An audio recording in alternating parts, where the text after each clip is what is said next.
Et c'est donc le soulagement pour une partie des habitants en Gironde. Après plus d'une semaine loin de la maison, certains peuvent enfin regagner leur domicile. Ouais, en tout, plus de 36 000 habitants et vacanciers avaient été évacués par prévention depuis le début des incendies.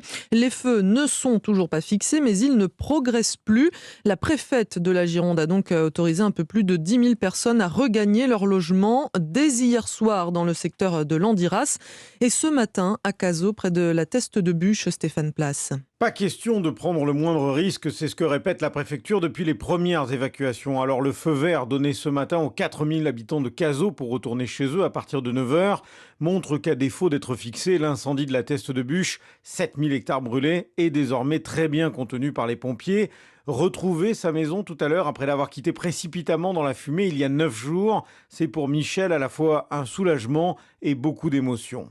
Quand on a vu les habitants de Cazaux peuvent rentrer chez eux à 9 h, avec mon époux, on s'est mis à pleurer. De joie, de soulagement, de retrouver notre maison et Cazaux. On a tellement eu peur pour notre forêt qui malheureusement a brûlé en moitié et pour notre village, quoi. On sait qu'on sera aux portes de Cazaux à 9 h, mais on ne sait pas du tout comment ça va se passer.